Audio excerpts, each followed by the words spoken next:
Hello, everybody. I am joined by yet another very, very special guest. I have Jason Jisoo Kim with me. He is a writer for the Darby Magazine. Jason, I am super delighted to have you on today. This is a really, really important moment for me because I won't lie, I've been following a lot of your work and the work that you and your team have been doing. So thank you for coming on today. Thanks for having me. Really appreciate that. That's very nice of you. Of course. I'm excited to do this, man. Yeah, me too. I really have been, I don't know how to put it into words. I feel like moving here and having to get familiar with people who work in the soccer media has been not a challenge, but it's been a bit of a journey to get familiar. So to see us and meet each other through, shout out to Box to Box, so that's obviously how I met you. But if you guys may ever see this, I'll send it to one of you guys. You guys can, tell me what you think. But regardless, I just want to say thank you once again. And to get straight into the swing of things, I think I would, like I said in my last, actually, you guys need to go check out my other episode I did with my friend Ryan from Montreal United. But regardless of the shameless plug, let's get back into the video. How did you start becoming a football fan? What got you to the world of football? Oh, man. When I was a kid, my parents signed me up to do like a lot of extracurricular activities, like typical Korean parent stuff, like they made me do like piano lessons, swimming lessons, go to church, English tutor, French tutor, math tutor, like all these things. Footy was one of those things, but because it was such a chore, as a kid I hated it. It was because it was just a chore. But then like I stopped playing at 12. Then around 16 I got back into it because all my friends in high school were really into it. And I saw that it wasn't a chore for them, but it was just passion. They loved the game, the way they played it, the way they talked about it. So I got back into it at 16. And I, at the time I was watching Real Madrid because they just signed Cristiano Ronaldo, Kaká, Benzema, Xabi Alonso, and I was like, okay, let me watch Madrid. But it was just like, watch Madrid for the sake of watching something fun and entertaining. Yeah. And then I think around 2010 or 2012 is when I started watching, 2012 is when I started watching Liverpool. Like that Steven Gerrard, Sturridge, Suarez, Sterling. Yeah, it was just that squad was really fun to watch. But that's watching. But in terms of playing, like I think at 16 I started playing a lot. Mm-hmm. And what position did you play, or were you playing, or do you like to play? That's the real question. I started out as a fullback, so I played on the right, and then I went left, and then I wanted to go up higher, so I started playing on the wing. Again, I started right wing, and then I made my way to left wing. Now I'm kind of going back to defense. I'm getting a little older, so I'm going back to D. So I like playing anywhere on the wing, just up or down. I'd rather be on the wing. Like the other day I was playing center mid. It was fun, but this one of the refs at the game, he's known me since I was 16. He was like, yeah, don't go center mid. The refs don't do that? I've known him since I was a teenager. He was like, yeah, don't play center mid. That's not for you. I'm like, thanks. I was like, thanks, bro. We lost that game, so he was just like, yeah, don't do that. I'm like, You know what's crazy? I think that's something that's not really spoken about enough. But even for me, when I've been playing, and I know the referees and they see me for years, my friends and I on the team, and I'll say, why is he playing in this position today? Or he's not doing well enough. You guys should swap him out. Or they'll tell me you're gonna score today, and I'm like, ref, like, how are you being so not impartial, but like you're giving me your input as the officiator. You'd think he would just keep his words to himself, wouldn't really say too much, but he'd be like, oh, by the way, Steven, make sure you put your last name on the line. yeah. Give a through ball, score. And I'd be laughing. I'm like, are you sure? And I'd see what he's saying. He's right. Like, you can see the whole field and give me a really good perspective, So it's funny that he says. But I mean, that's it. Like, because at the end of the day, refs they're fans, right? They love the game too. I mean, it was funny. I remember that was the same ref because he used to ref the Montreal Korean League. So I used to play in the Montreal Korean League. He was our same ref. This is Romanian guy. He looks like Zidane. And he in the Korean League, I was on the wing. I was cutting into the box, and this guy came with a late tackle, but I kept running. I took a shot, and I missed my shot because I had no bounce. He came up to me, and he was like, "Hey, next time, just dive." he's like, "Bro, just next time, dive. I'm gonna give you the penalty." So the second half, same thing happened. I dove. He looked at me. I looked at him. He's like, no penalty. I'm like, what? You're lying to me. You're messing with me. I was like, okay, fine. That's funny. You know why? He had to go back on his word to keep, some level-headedness. Because then you'd be like, favoritism. And if you ever have him again, he'll be like, actually, just keep your call whenever you ask me to. When he told me at the end of the game, he was like, no, that was too obvious. The way you do it was too obvious. So you didn't sell it? I didn't sell it. Yeah. He's like, I can't give you that one. It's funny because as a Liverpool fan, you must have seen Raheem Sterling, obviously, who I think is one of the best penalty winners I think I've seen in the Premier League. Liverpool days, everywhere he's played, you must know the tactics and and the what's the word for this? The craftsmanship, I guess, that comes from being able to like sell a pen. When you get light contact and you dive, and all of a sudden the referee has to give a call. I think the best I've ever seen people do it is like South Americans are really good. I forget, there's a term in Argentina where you get the most out of little. Like you manipulate the situation to the point where you win out of it, right? So like I remember watching there's a charity, actually with Darby Magazine, we went to a charity competition years ago in Toronto. It was like a 7-a-side tournament. And there's one team was Ashton Morgan, who used to play for Ford, she used to play for TFC. Him and his boys made a team. And I saw the way he dives and how he sells it. I was like, oh, that's how you do it. There's just a way of like, you push yourself up against the defender's gonna have his hands on you naturally. You put your hands around him, and then now it looks like, because his hands are already on you, it kind of looks like he's pushing you down. Then you just start falling. And then the ref gave him a foul. And I was like, yeah, he won the foul. I was like, oh, so that's how you do it. It's very, very slick. Yeah. It's acting. It's pure acting. And it's, I don't know, you have to appreciate that. Yeah, you do. There's an art to that. There's an art to definitely. it. And I think before we get into another segue, another part of this conversation, but this is really interesting. I really do believe that when you watch players play, you can see the difference between when it's a dive versus when it's genuine contact. Replays will show you that, but also you can see their mind and the intent when they lean back, like you say, on the defender, you can see they're trying to buy it. Yes. As opposed to when it's like, like he comes out clean. For example, there's a tackle, was it Pickford on Van Dijk? I know you know what I'm talking about. The offside call on Van Dijk, the one the injury that made Van Dijk get injured. Yes. Was that a foul against Pickford? Yeah, I mean, like, I think he tore his ACL as a result. Yes, that was the injury that took him out for a while. For like a year. Mm-hmm. Yeah, that should have been a penalty. That's what I'm saying. But because goalkeepers are given leeway, right? So they're giving a little more leniency. Yes. So I understand that argument, but at the same time, it was a little rash. It was a little kind of like, it was a little rash. So I thought I was like, that should have been a penalty, but I don't know. It's like, it's moments like that where it comes to it down to interpretation. Yes. Should VAR been used at that point? I think it was used. Was it implemented at that time? Yes. Yeah, so I they didn't check it. It's one of those weird gray zones, which is a whole different conversation for a different day.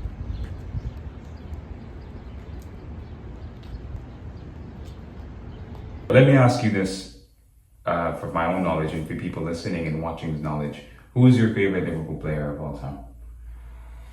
Oh man, Gerrard is like an easy cop out. I'm not gonna do that. I really like Luis Suarez. Then he became a very problematic person. He's a very problematic person. Extremely, yes. Yeah, extremely. I love Sturridge. Actually, no, James Milner. Really? I love him because this is the guy who will do the job for you. Wow. Always consistent. You see, this tells me a lot about your what you appreciate in players. Go on, give me the reasons why. I mean, like, he could play a 6, an 8, a 10. He could play on the wing. He could play fullback, and he does it. The minimal he'll do is fine. Otherwise, he's excellent, and he has a work rate. He doesn't stop working, doesn't stop running, and I think he's the most. I like the unappreciated guys. The guys who don't get enough, flowers. They don't get enough love. Like James Miller's one of those dudes. Like there's a time when the Liverpool midfield three was Henderson, Milner, and Oxlade-Chamberlain. Most underrated midfield three. And people think I'm crazy for saying that. It's true. Because like Oxlade-Chamberlain had an amazing season when it was those three, and it was so fun to watch. And people were like, but that's not an attractive three. I'm like, it's not, but it works. Yeah, but I think one thing Liverpool do really well is they'll make signings of players where the outside public will think, this looks a bit, what are they really doing with this kind of signing? And all of a sudden it becomes brilliant. I'll give you a great example. Roberto Firmino, yeah? Yeah. For me, Roberto Firmino is one of the most underrated players in the Premier League that I've watched. I figured you would agree with that, you know? And I think that when I watch Liverpool make these kinds of acquisitions, even now, because they had an incredible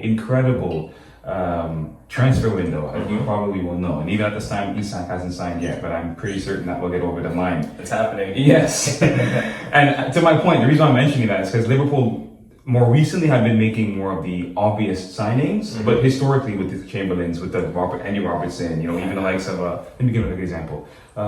What's Rogue?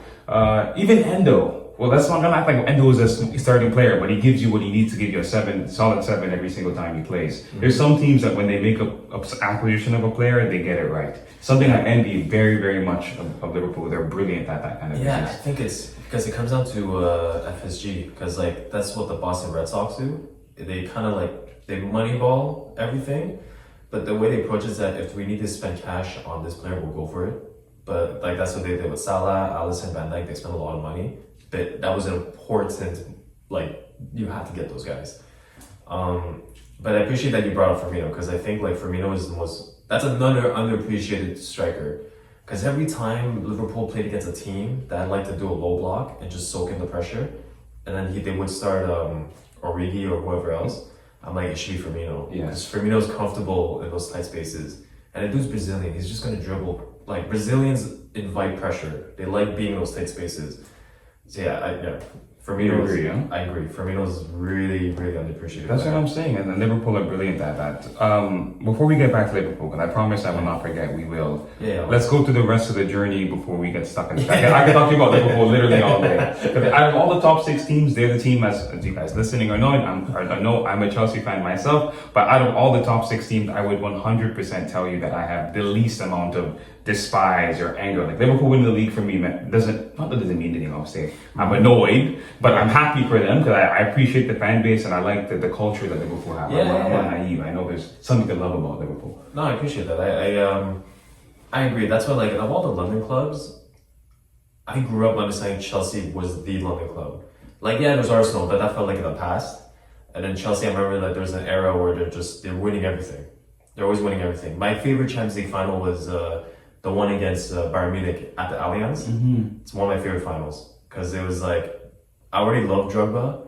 To watch him in that game, I was like, yo, this guy's my hero. And then you give them a trophy years later. I'm like, oh my god, this is even more of a full dream come true, like what's it called, the fantasy coming to reality.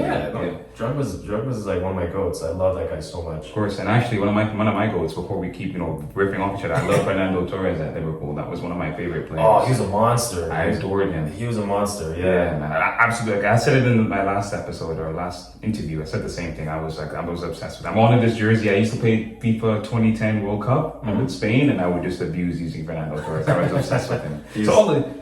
No, that's it. He was great. Yeah, man, he's a different breed. But anyways, before I get too caught up, let me swiftly shift on. I'm giving it a break for a reason because normally I speak and then the cut gets bad, so I'll cut this out. I promise. All in the edits, I get it. Yes. So, next thing I want to ask you about is, so you went to school here locally in Montreal, and tell me, what did you study? It's not what you ended up pursuing long term in terms of what you do now, yeah? So where did it I had no intentions of studying communications or journalism, and I went to university because I wanted to study religion. So when I say religion, people think like I wanted to become a priest. It's not that. Theology. Yeah, I'm not studying theology. So like I'm studying religion as like a social scientific thing. Like we don't say God doesn't exist. We just kind of. I think the question that we have is like, if this thing does exist, why does it influence people? So I studied religion. I got my master's in it, and my thesis was religion and popular culture. How is religion depicted in popular culture? And that pop culture I chose was video games. So how is religion depicted in video games? And yeah, it was fun. It was really good. And COVID happened, and I came across a friend of mine used to shoot with, I think it was AK, one of the photographers at Darby. And he was like, hey man, check out this magazine that he's a part of. I think it might be your vibe. And it was Darby. And then I followed them, sent them an email. They had a podcast at the time. I was like, let me help you out on this podcast that I also write. They're like, yeah, come on board. And that was like 5 years ago. Wow. And now I'm here. What a way to kind of segue. Wow. For the people who don't know, explain what Darby Magazine is. So Darby Magazine, it's a Canadian publication. We're an independent magazine here in Canada. We focus on Canadian stories of football. So we do anything from grassroots, semi-pro, pro. We have profiles and stories on professional players, community clubs, community stories, everything. So like our last edition, we had two covers. We always have two covers, a female player and a male player. We had Olivia Smith, who became the most expensive female transfer in history recently, going from Liverpool to Chelsea. No, Arsenal? Chelsea? Arsenal. What, Liverpool to Arsenal for $1 million. And so she's on one cover. The other cover is Stefan Eustachio. And talk about the guy who started the magazine. He flew to Portugal to shoot that one. And so those are cover stars for the magazine. And my story was on CSLA and sort of their run into the Canadian Championship. I was writing the story as they were competing in Canadian Championship. And I was there at Claude Robillard when they played against Toronto FC. That game was probably the best footballing atmosphere I've ever experienced in my life. Wow. Like, I've been to, I was just at the Club World Cup. That was fun. It's a bit of a circus, in my opinion. I agree. Yeah. And I went to Bayern Munich game during Oktoberfest. I watched the West Ham game. Those are the only two European games I've watched. That was great, but what I saw here at Claude Robillard was like the best experience of my life. Wow. So much fun. It was so much fun. So when you go to an atmosphere like this, there's a difference obviously going to a European game. That's not for work, I imagine, unless you're covering Alphonso Davies. Is that why you were at the Bayern Munich game? No, I was traveling. Yeah. I just traveling. It was great. I got to see Alphonso Davies. The Bavarians really appreciate him. Really, yeah? Like the way German fans watch the game is really intelligent. It's really high IQ stuff. Like, they see everything. If you make the wrong type of pass, they get up. Like, you can make the wrong type of pass, even though the pass meets its target. They'll get upset because they'll be like, that is not the pass you're supposed to make. Or like, if you off the ball movement, if you move off in a way that they know it's opening up space for the other guy, they're gonna get upset. They're like, why are you going there? Don't go there. Stay here. Wow. They really appreciate it. And this is the fans you're saying? These are the fans. Not even like the managers and the... No. Obviously we know the brilliant... Look at Hansi Flick and even Bayern Munich, obviously now Barca. And in my opinion, he's one of the best coaches when it comes to setting up a team of players. I know he has the classic Ange Postecoglou high line, as they like to call it. Yeah. But his high line is a lot more sophisticated, at least from what I've seen when he's coached his teams. It's more dynamic. Exactly. And like... It's crazy to be in a stadium of 60,000 people and everyone reacting the same way to, let's say, to what I just said about like how you're moving, how you're passing. Mm-hmm. All 60,000 people, I don't understand German obviously, but I can hear them all reacting, be like, what are you doing? And I'm like, this is wild. Wow. Everyone's like on the same page. Yeah. So it's like a universal brain that's connected to the squad, to the team playing. Kind of freaky. I was like, what is going on? This is really, and also everyone's drunk, so they're able to perceive all this while drunk, and I'm like, this is insane. Yeah. I've never seen anything like this. It's like another type of part of the cortex that most humans can't tap into, that they've been able to bridge over forget the fact that I'm inebriated, it doesn't matter, I'm going to be able to still give some tactical analysis. It's like you go to the Bell Center here, same thing with hockey. Mm-hmm. Everyone's on the same page because everyone is like, we're seeing the same thing. Yeah. It's it was really special. Cool, man, that's really cool.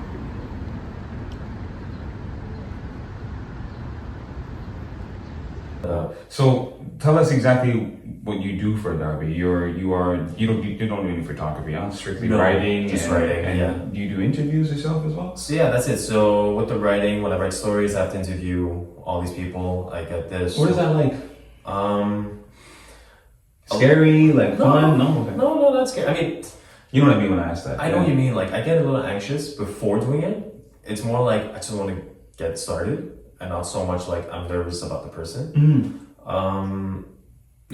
I'm just like, I do. You do a lot of research. You spend a lot of time thinking about questions. Think about what is the angle of the story I want to talk about.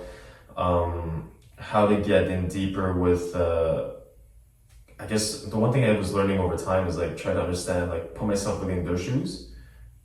Like, there's one thing I remember one of my friends told me is like, hey man, I interviewed Kamal Miller a few years ago, who plays for Portland now.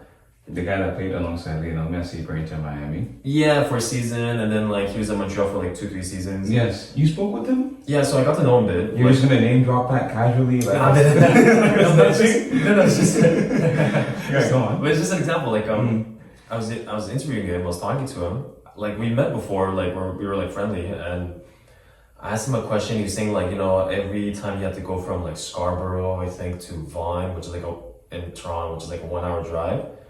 And he just told me this. And then one of my friends like, I would have loved if you asked him what was those 1 hour drives like. Yeah. you and your dad, what was that like? What did you guys talk about? What did you listen to? You know, and what was the vibe like? And I was like, he's like, those intimate moments matter the most. And I'm like, as a writer, that's what I'm trying to get better at, and just try to get into those spaces, into those pockets. Yes. But you can only do that just with repetition, talking to people, proper research.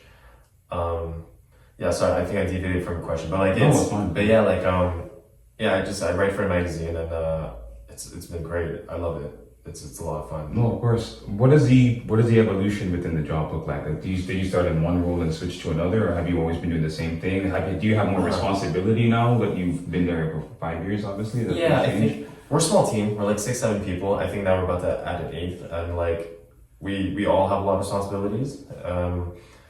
I first started as a podcast producer because they had a podcast at the time called Darbycast, and then we kind of had to end it because Tagwa, the guy who started the magazine, he was in Vancouver.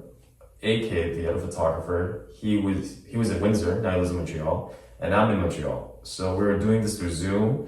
It was taking up a lot of our energy, and then we're getting busier because we're getting like gigs here and there. We have full-time jobs, and then the time difference made things a little complicated. And so I was doing the podcast producing and writing, and then I just shifted fully into writing. And at the time, Darby Magazine didn't really have a presence in Montreal, so there's me and another girl named Ketsia. Ketsia, she's more on the corporate side, so she knows like a lot of like the corporate media people. So she was doing her networking in that. I was doing my networking at grassroots, so we're just like, yeah, just going out, talking to people, building a presence. So that was something I was doing outside of the writing, just like we're here. Yeah, of course. I also wanted to ask as well, being in this position where you do write as much as you do and, you know, interview so many people, do you have like a method or like a system that you go through in your mind when you do interviews? Like, you know what I mean? Like, is it like a structured, calculated, like I'm gonna go 1, 2, 3, 4, 5 through these various steps of how I ask them things, and then I'll have my story to write this way? I just interviewed someone this week. There's a series that we put on our website called What's a Tuya. What's a Tuya is AK started this thing, and he just photographs creatives and talks to them about their love for footy, their love for the game. It started out with like what clubs they support and why they support this club, and it's shifting more towards why do you love this game.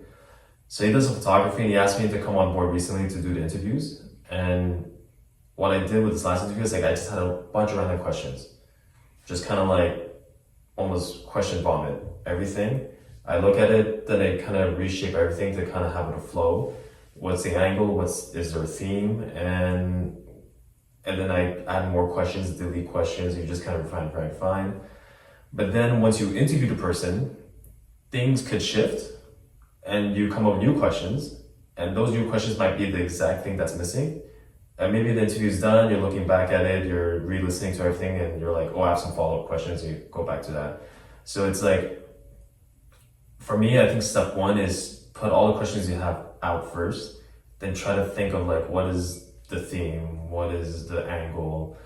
And you kind of go from there, and it just sort of, it helps you pave a path. Like you go from broad to small. Of course, like they have a term in journalism that I learned called the inverted triangle. Right. I'm certain you heard something similar, because even if you didn't study that, like a discipline, working in that field teaches you all these different things. I'm certain about like writing and the right way to, you know, center a story around a certain topic or a particular angle, like you said, of the story that needs to be highlighted.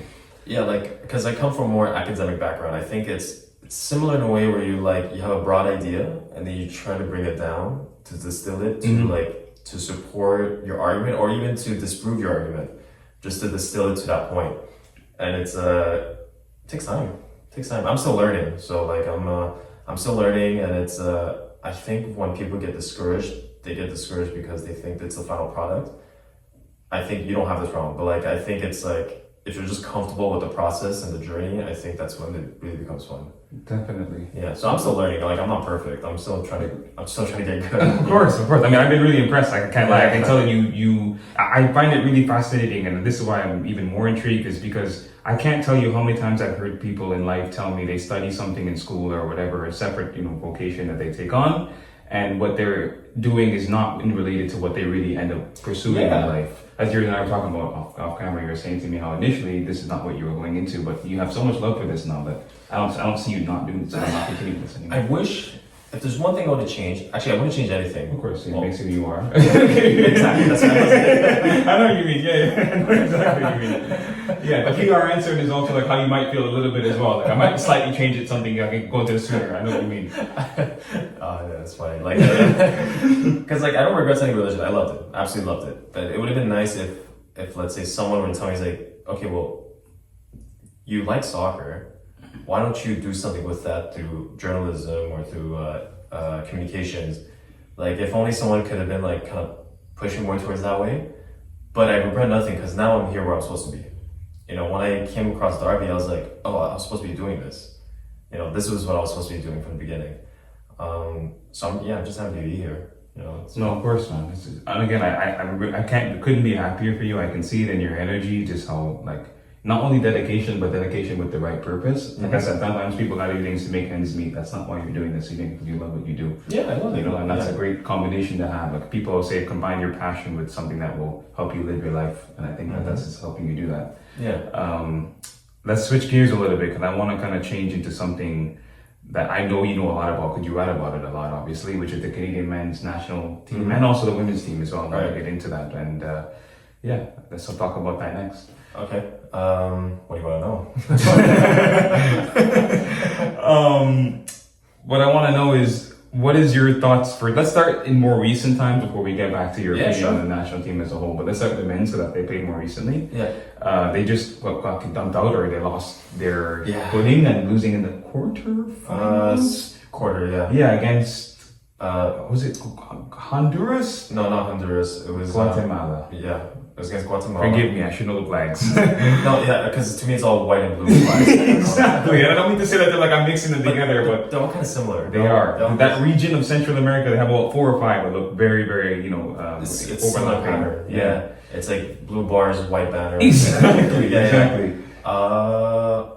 Okay, that Canada should have done better, but Jacob Schaffelberg red card was kind of, he shouldn't have done that, but at the same time it's like that was not helpful. Was it soft? Maybe. Should Schaffelberg been a little cooler? Yeah, I think so. It's just one of those things like shit happens. It's really unfortunate. Canada was a strong favorite, and Guatemala was they were the dark horse of the competition. They have a good young team, and no one expected them to make it that far. They just played better. Like what I saw was like, okay, they wanted more, and I think being 10 men down, even with 10 men, Canada was doing fine. Like we were still attacking, we were still a threat, defensively pretty decent. It just kind of sucks. And I think having no Davies was a big miss, and definitely having no Davies was a big miss because I think we just needed someone that could really attack down that wing, and having no Bombito was also a big miss. He's a baller. Yeah, man, I really like him. Yeah, so, but I mean, on the bright side, at least all the young guys had time to play. Luc de Fougerolles looked really good. He played a lot. He looked really good. Mm-hmm. So mentioned the local Montreal guy that just got a move to Anderlecht. Played for CF Montreal. Saliba looked great. My boy, bro. Watching him in person here, I watched him at least 3 or 4 times locally in Montreal here, and I was really, really impressed. And for the national team, I said, "Yo, this guy's actually a quality player." Yeah, that's it. Like all the local Montreal boys played really well. Like Chouanière looked good. Saliba looks really good. Fougerolles, I mean, he was born in the UK, but his dad's from Montreal. Like, they all look great, and I was really impressed, especially with Saliba. I saw the way he was playing. I'm like, oh, we're losing him. Like, that's, we're losing. You know that look, huh? You know that feeling. Yeah, I was like, yeah, Montreal's about to lose this guy, and yeah, like during the tournament, they were like, oh, he's going to add it like for $1 million, and I'm like, yeah, I knew it. I was that tracks. Yeah, it tracks. I think he left for 4, but yeah. So I think. It's a bummer that we lost the Gold Cup, but it's a long-term project. And I think this team is getting better. A lot of young talents are coming out and they're looking good. Vancouver, I think, is producing some good talents at the moment. Montreal is just like a factory at this time. Toronto, I haven't seen any talents come out of Toronto yet, but I think Toronto's gonna go through like a generation of just like insane young players. I just don't know when.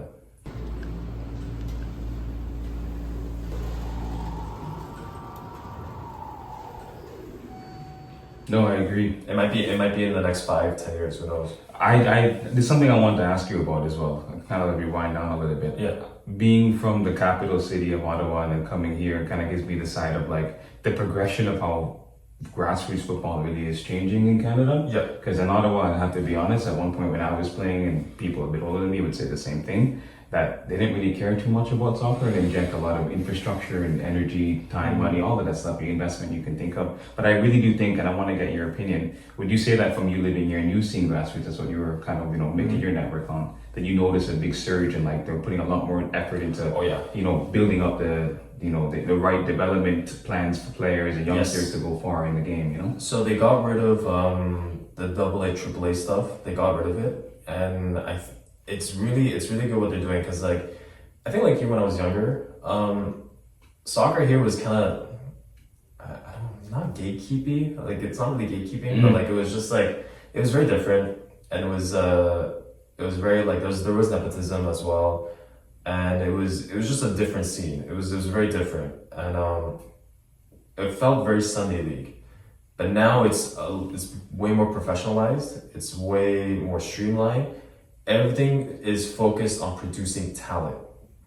So I think at the youth level for kids, they're no longer playing competitively, they're just playing. But I think like up until some point, I saw a video on Instagram the other day where the guys from Toronto, he brought his kid to a competition in Montreal, and he noticed that the Quebec system is better because the kids are playing competitively younger, and they're playing at full-size fields, at full-size nets, and they're getting used to the idea of winning and losing. I think he said U14s, whatever. And he was saying in Toronto, we don't have that. And he was like, this is problematic.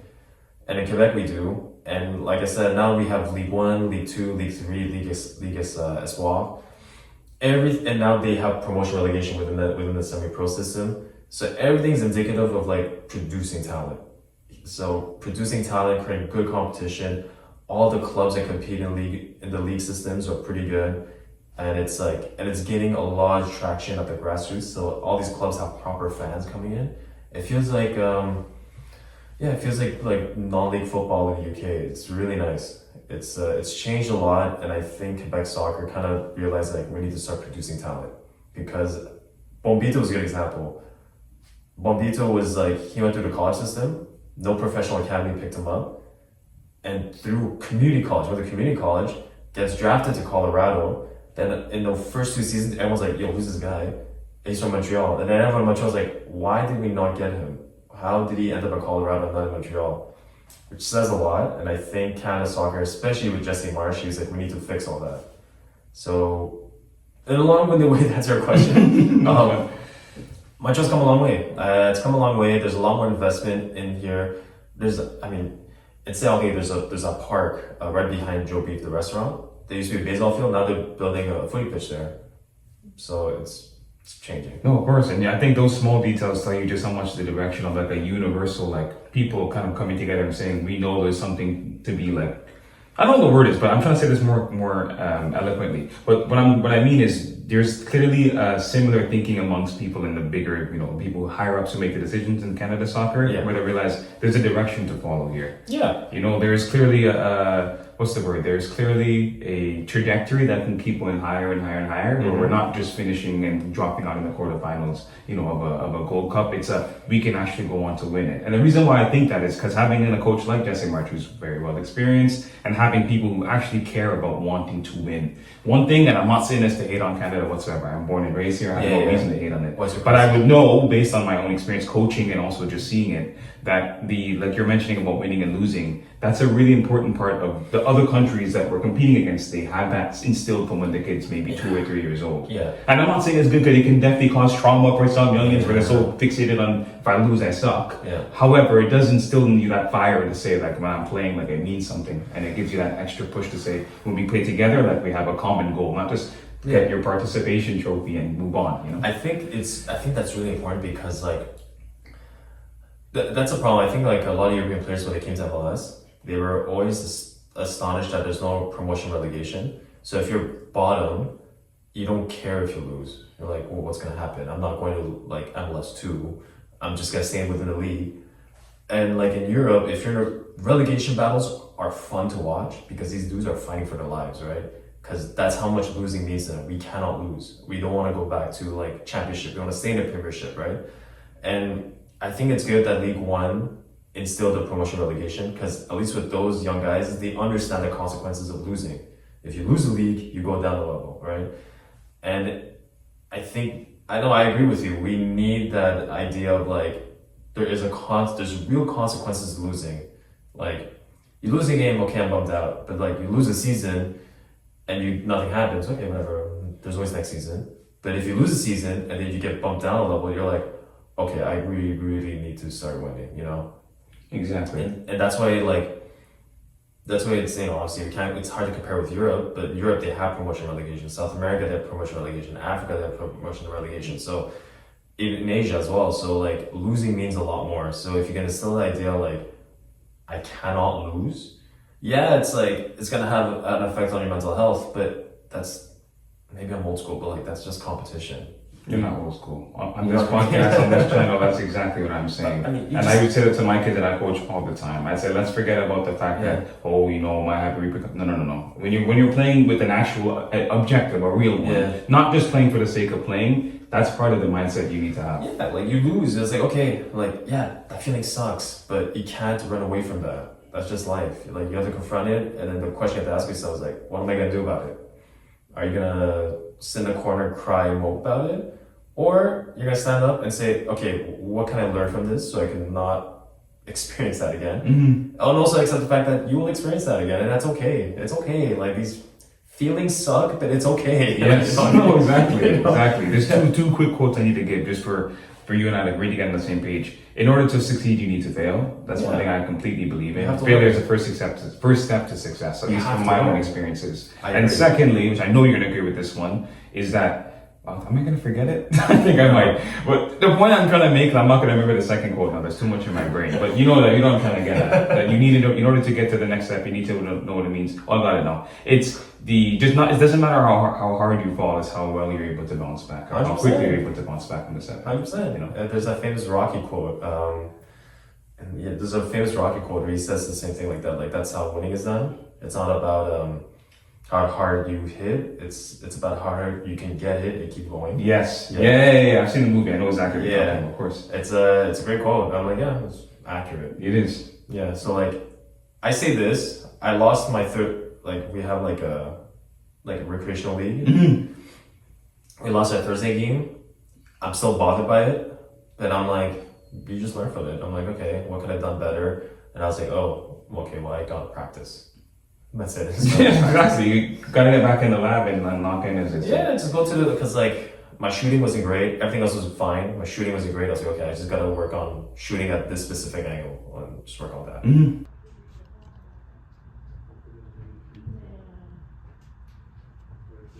That's it. Of course, it's a good mindset to have. I wish it was more universal, that we wouldn't be having to celebrate fourth place trophies and fifth place. I can't do that. And again, you and I were both fans of winning clubs. I don't tolerate watching my team come second place every season. No hate to those fans that do. But for me personally, I don't have that gene in me. At some point, I know this is a really bad expression, but it's funny. Winners win, losers make excuses. Oh, that 100%. Like I remember this interview with Robin Van Persie. His son just had a game, and he's driving home with his son, and his son's upset because they lost, and he was like, apparently his son was like blaming all of his teammates, blaming the refs, blaming this and that, and Robin Van, it's like, it seems very callous, but the message is correct. He was like, why are you blaming everyone? You sound like a loser.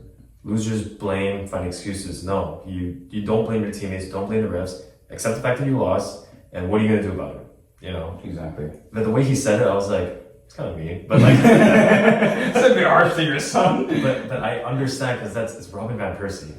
He's, one of the legends of the game, man. Again, another one of those strikers who don't get spoken about enough, I think. Oh yeah, 100%. Yeah, but I watched a comp of him recently on Twitter, and I was like, I forgot about this. I didn't know what I was saying. I didn't remember what I was saying. No, he was so good. Him at Arsenal was pretty nasty, very nasty. And of course, I know this wasn't at Arsenal, but that one goal that we all know, I think everyone who knows, yes, that one volley, the ball from Rooney over the top against Villa at Old Trafford. I've never seen a finish like that since. There's some technique you just simply can't coach. That's instinctive finishing. That's pure talent. Yeah, man, brilliant.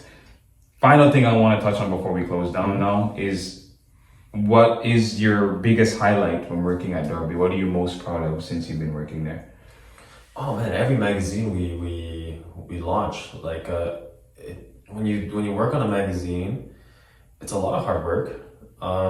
There's a lot of moving components, and like trying to scheduling an interview with a professional player is pretty tough sometimes because their schedules are pretty hectic. And also, the thing about I learned about ballers is like they're kind of like, they also suck at keeping schedule because everything is scheduled for them. You know, they already have like a set schedule. Like you show up to train at 8, da da da. So when it comes to like free time stuff that's not with their wives or girlfriends or whatever, it's like it takes a little more effort. And sometimes like, what if they get injured? They have to do this. Anyway, they have very hectic schedules. Of course, I understand. So that's one complication. But also like we're across the country, so we have weekly Zoom meetings just to figure out like, okay, is your stuff done? Is your stuff done? Is your stuff done? Is everything put in? Okay, where's the pictures for this? Where's the words for this? And whenever the magazine comes out and I have a printed version in my hands, every single edition I'm very proud. I'm like, it's a labor of love because we love this game, we love this country, and we believe like there's something special happening in Canada when it comes to footy.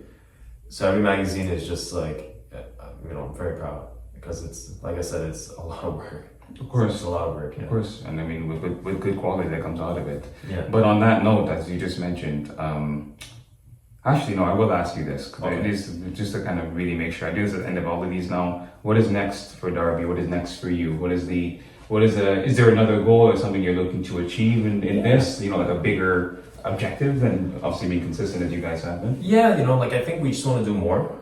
We want to do more. We want to follow stories that we care about. We want to do it not just through print media or stories online. We want to go into video, bring back that podcast, and then like we just want to do more. We want to do more because there is more to talk about. So for Darby, that's the next step. For me personally, is just being a part of that growth.